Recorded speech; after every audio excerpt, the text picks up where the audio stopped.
రాజకీయాల్లో గెలుపుకోవడం సహజం. ఓడినోడో గెలిచినోడో తక్కువ కాదు. ఓడినోడైనా ఒకటే, గెలిచినోడైనా ఒకటే. వానికి ఒక పాత్ర ఉంది, వీనికి ఒక పాత్ర ఉంది. అసలు బరిలో నిలబడలేని వాళ్ళని ఇది వాళ్ళు కూడా మాట్లాడతారు. వాళ్ళు కూడా మాట్లాడతారు. బరిలో నిలబడే వానికి ఒక లంగోటా ఉంటుంది. వాడు కుస్తీ పోటీలు పడతాడు, గెలుస్తాడో ఓడతాడో.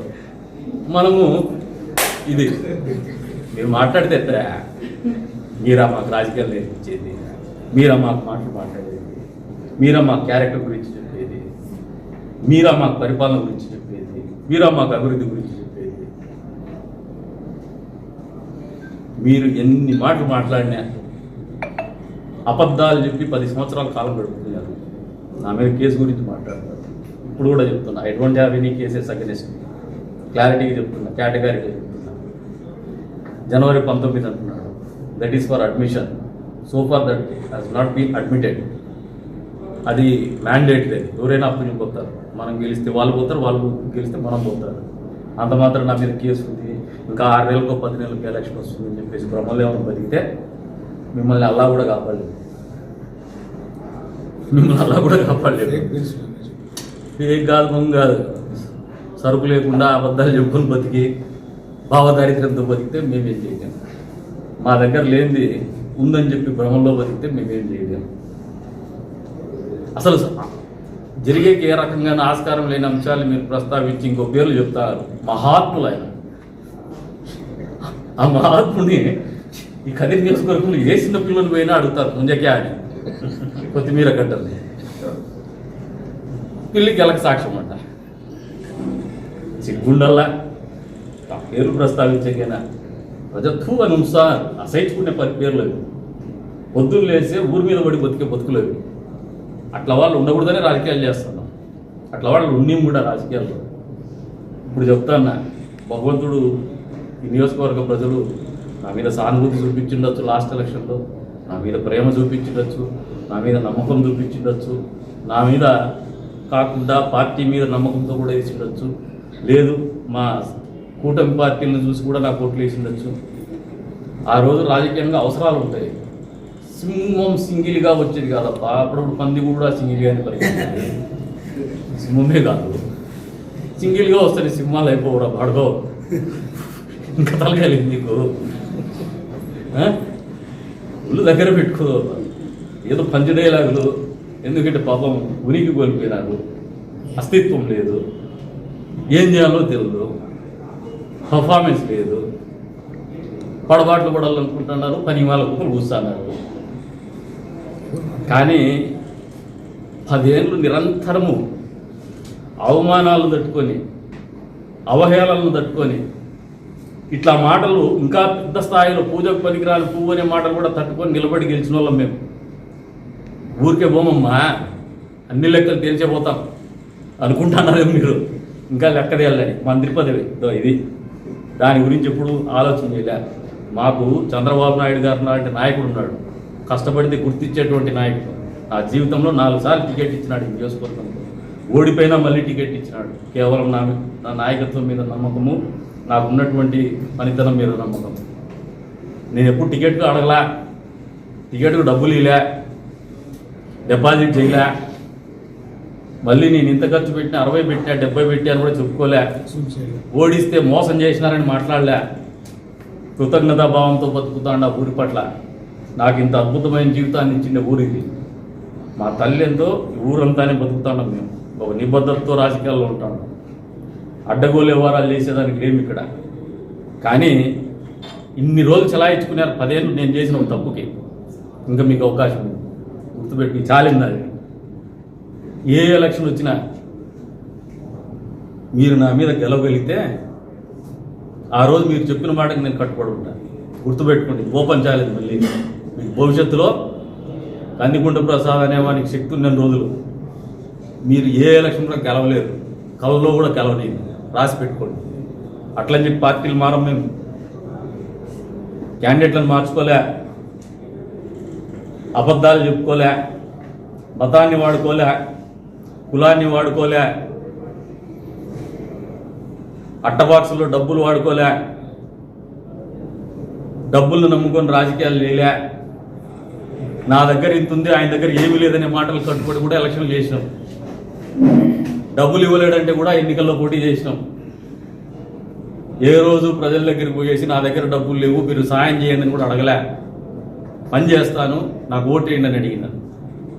దాన్ని మన్నించినారు ప్రజలు. నా మీద 10 ఇంతలు బరువు పెట్టినారు. 10 ఇంతలు కృతజ్ఞతాభావం నాకు మనసులో ఉంది.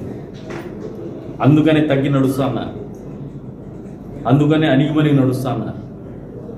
అంతేగాని ఈ థర్డ్ బ్యాచ్లు ఉన్నారే మీరు మాట్లాడేవాళ్ళు, నిజంగా మేము చేయాలనుకుంటే మాత్రం ఇదే మీకు అంత ఈజీగా ఉంటారు అనుకోద్దు. అధికారం ఉంది కాబట్టి ఊళ్ళ దగ్గర పెట్టుకుంటాను. అధికారం పదవి ఉంది కాబట్టి 10 మందికి ఉపయోగపడాలా, తగ్గి నడచల్లా, డౌన్ టు దార్త్ ఉండాలనే ఆలోచనతో ఉంటాడు, ఓర్పుగా ఉంటాడు. అబద్ధాలు చెప్పి రాజకీయాలు చెయ్యం. నా భార్యకు టికెట్ ఇస్తారా? ఏం నా భార్య పొడి చేయకూడదా? ఇడే పుట్టింది, నేను ఇడే పుట్టినా. ఏం పారిపోలేదు మేము ఐపీఎల్ పెట్టి ఆడికి. ఐపీఎల్ పెట్టి ఊరిడ్చింటిపా, అప్పులపాల ఊరిడ్చింటిపా. ఆడపిల్లల్ని ఎక్స్పోర్ట్ చేసి ఇంకేమన్నా వ్యాపారాలు చేసినామా? అడ్డగోలు బంగారు వ్యాపారాలు చేసినామా? బతుకనేది నాకు చెప్పేది 20 మీ గ్రే ఏరియాస్ ఉంటాయి కానీ నా స్థాయి కాదు. మీ గ్రే ఏరియాస్ గురించి మాట్లాడేందుకు మీకు ఆ స్థాయి లేదు. మీరు మీ నాయకునికి కదిరిగొడ్డలు అంటేనే ఉలుపుపాటు ఉంటాయా? ఎందుకంటే తప్పు చేసినాడు కాబట్టి. కదిరిని చూసి భయపడే పరిస్థితి కూడా వస్తాడు మీ నాయకుడు. రాసి పెట్టుకో ఈరోజు చెప్తాడా. ఎందుకంటే కదిరిగొడ్డలు నిరంతరం వెంటాడుతుంది. ఇంకా మీ నాయకుడు అనుకునే వానికి చేసిండే పనికి నిరంతరం కదిరిగొడ్డలి సాక్ష్యంగా నిలుస్తుంది. ఖచ్చితంగా నిరంతరం వెంటాడుతుంది కూడా. బహుశా ఇంకో ప్రయత్నం చేయొచ్చు మీరు. బాబాయిని చంపేసినాంలే అదే కదిరిగొడ్డలతో కదిరిగొడ్డను కూడా వేసేస్తామని. అయినా కదిరిగొడ్డలే మిడిసదు మీరు అనుకుంటున్నారు. దయ్యం పోయి పిశాచమైనా పడుతుంది కానీ మిమ్మల్ని అయితే ఎడుతుంది. కదిరిగొడ్డలు అనేది చాలా పదునైండేది. అది మా ప్రాంతంలో, ఈ ప్రాంతంలో మంచి కోసం వాడినాం, మన కోసం వాడుకున్నాం, మనుషులు చంపేకి వాడలే. అది మీ నాయకుడు వాళ్ళ ప్రాంతంలో వాళ్ళ బాబాయిని చంపుకునేకి వాడినాడు. ఇది వాస్తవం. మాటలు చేసే కన్నా మంచి చేసే రాంటి ముందరు మీరు మంచి మీరు చేస్తే మేము కానీ హర్షిస్తాం. అది వదిలేసి మీరు మా నాయకులకి తిట్టేది, లేకపోతే వైఎస్ఆర్సీపీ నాయకులకు, కార్యకర్తలకు, ప్రతి ఒక్కరికి మీరు పోలీసుల సహాయంతో పల్లాపులు భయపడిచ్చేది, వాళ్ళను స్టేషన్లో లోపలిపించేది, కేసులు వాళ్ళపైన తప్పుడు కేసులు ఇప్పించేది, ఇవన్నీ మానేయండి. దీనితో ఏం ఒరగదు. ఈ రోజు మీరు 1 పైసా చేస్తే రేపు 1 రూపాయి చేస్తాం. మా నాయకులకి భయపడే అవసరం లేదు. కార్యకర్తలకు మేము అండగా ఉంటాం. ఎలాంటి మీరు అధైర్యపడే అవసరం లేదు. త్వరలోనే లోకల్ బాడీ ఎలక్షన్స్ వస్తున్నాయి. లోకల్ బాడీ ఎలక్షన్స్ లో మీరు ఎంత ధైర్యంగా ఉండండి. మేము తప్పకుండా లోకల్ బాడీ ఎలక్షన్స్ లో వైఎస్ఆర్సీపీ మేము గెలుచుకుంటాం. అన్ని సీట్లు మేము జగన్మోహన్ రెడ్డి గారికి గిఫ్ట్ గా కూడా ఇస్తామని కూడా మేము ఈ సందర్భంగా తెలియజేస్తున్నాం. మీరు ఇలాంటి మాటలు ఆపి మీ నేర చరిత్రను కప్పిపుచ్చుకునేందుకు వేరే వాళ్ళ గురించి మాట్లాడేంత అవసరం లేదు. మీ నేర చరిత్ర ఏమనేది కదిరిలో చిన్న పిల్లల దగ్గర నుంచి ముసలాయన వరకు తెలుసు. 20 సంవత్సరాల నుంచి మీరు రాజకీయం చేస్తున్నారు. ఈ 5 సార్లు మీరు ఎమ్మెల్యేగా నిలబడినారు. దాంట్లో ఒకసారి మీ నేర చరిత్ర తెలిసి మీకు టికెటే వేయలేదు. మళ్ళీ 4 సార్లు ఇచ్చినారంటే ఇప్పుడు మీరు చెప్తారు 4 సార్లు ఇచ్చినారు కదా అని. టీడీపీలో ఎవరున్నారని ఇచ్చేకి మీరొకరే ఉండేది. అబద్ధం చెప్పినా, నిజం చెప్పినా, నేరం చేసినా, మంచి చేసినా మీరు తప్పితే ఆ పార్టీకి గతి లేదనే మీకు ఇచ్చినారు. దాంట్లో మీరు ఒకసారి మీ సొంత ఆ పార్టీలో అప్పుడు చాన్బాష్ అనే వ్యక్తి కౌన్సిలర్గా ఉండేవాడు. మీతో తిరిగే ఆయన పైన మీరు 900 ఓట్లతో చాన్బాష్ మీ పైన గెలిచినాడు. దాని తర్వాత మళ్ళీ ఏదో ట్రయాంగులర్ ఎలక్షన్ జరిగితే వెన్నుపోటు యూరోప్ కూడిస్తే మీరు మళ్ళీ ఎమ్మెల్యే అయినారు. దాని తర్వాత ఇంకా నా ఎలక్షన్లో అంటారా, మీరు ఇంత పెద్ద సీనియరు, 25 ఏళ్ల చరిత్ర ఉంది, ఈవీఎంల సహాయంతో ఏదో కొద్దిపాటి తేడాతో గెలిచిన ఆయన మీరు. కాబట్టి గెలుపు అసలు ప్రజలు ఎన్నుకుంటే గెలుపు, ఈవీఎంలు సహాయంతో వస్తే అది గెలుపు కాదు. కాబట్టి ఇవన్నీ మీరు వదిలేసి మీరు కదిరికి మంచి చేసేకి ముందుకు రండి. ప్రజలు హర్షిస్తారు. ఇవన్నీ మాటలు, కల్లిబుల్లి మాటలు వదిలేసి మీరు మంచి చేసి ముందుకు రాండి మిమ్మల్ని ఇతూ పలుకుతూ ఒక సీట్లు ఇచ్చి ఆయన్ని ముఖ్యమంత్రి చేసుకున్నారు. రెండవసారి మీరు మీ 3 పార్టీలు కలిసి ఈవీఎంల సహాయంతో ఏదైతే మీరు ఈరోజు అనుకుంటున్నారో, ఏదో మాకు ప్రజలు ఓట్లు వేసేసినారు, మేము గెలిచేసినాం, మేము వచ్చేసినాం, మేము అంబేద్కర్ రాజ్యాంగంని తప్పించి రెడ్ బుక్ రాజ్యాంగం మేము అమలు చేస్తామని మీరు చాలా తప్పుదో చాలా వేరే మైండ్ సెట్ లో ఉన్నారు. ఈ రాష్ట్ర ప్రజలు ఎన్నుకునేదే జగన్మోహన్ రెడ్డి గారిని. ఆ దురదృష్టం ఏమంటే ఆ ఈవీఎంలో ఏ బటన్ అదిగినా కానీ అది పోయి వేరే పార్టీకి ఓటు పడి మీరు ఈరోజు ఎమ్మెల్యే అయినారు. మరి ఈ రాష్ట్రంలో కూడా కూటమి ప్రభుత్వం వచ్చింది. 40% మాకు కనబడుతూ ఉంది. ఈరోజు మేము పల్లెల్లో పోతే, మేము ఎక్కడైనా పోతే కన్నా మేము మీకే బాబు ఓటు వేసింది అంటున్నారు. ఏడిపోయిన ఓట్లు దానికి ఇంకో మీరేందో సూపర్ 6 సూపర్ హిట్ అంటున్నారు. సూపర్ 6 అని మీరే అనుకుంటున్నారు, సూపర్ హిట్ అని మీరే అనుకుంటున్నారు. కానీ ప్రజలు సూపర్ ఫ్లాప్ 6 ఇది, బయట పోనే పోలేదు, గ్రౌండ్ లోపలే బాల్ పడింది, ఇది 6 కాదని అంటున్నారు. అంటే మీరంతటికి మీరే తప్పట్టు కొట్టుకుంటున్నారు, మీరంతటికి మీరే ప్రజల్లో పోయి సూపర్ 6 సూపర్ హిట్ అని అనుకుంటున్నారు.